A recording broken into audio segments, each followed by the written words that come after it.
Bienvenue au match d'aujourd'hui entre l'Atlético de Madrid et le Barcelone au stade Riad Metropolitano ce 14 avril 2026. Ce quart de finale retour de la Ligue des Champions définit le club espagnol qui rejoindra le dernier carré européen. Fort de leur succès 2-0 à l'aller, les Madrilènes veulent valider leur qualification devant un public en fusion totale. L'Atlético aborde ce choc avec un effectif reposé, s'appuyant sur le duo offensif formé par Julián Álvarez et Antoine Griezmann. Le Barça arrive de haut mur, privé de Pau Cubarsí en défense, mais compte sur le génie de Lamine Yamal pour renverser la vapeur. Hansi Flick mise sur l'efficacité de Lewandowski pour briser le verrou adverse malgré la pression constante des supporters locaux.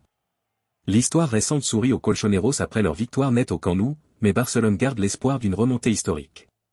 Le duel tactique oppose le pressing au des Blaugrana à la rigueur défensive et au contre-foudroyant mis en place par Diego Simeone. Un but rapide pourrait tout relancer ou sceller définitivement le sort de cette confrontation. La tension est maximale avant le coup d'envoi.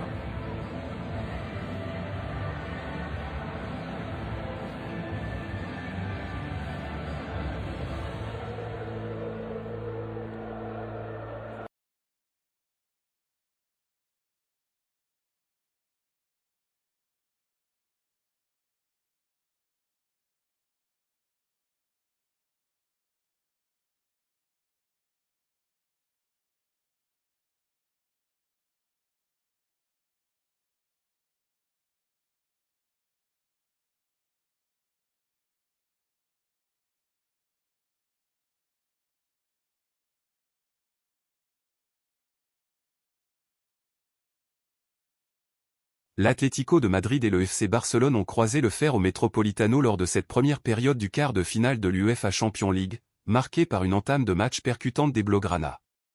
Dès la 4e minute, Lamine Yamal a débloqué la situation d'une frappe du pied gauche lointaine après avoir déjà sollicité le gardien Juan Musso dès les premiers instants.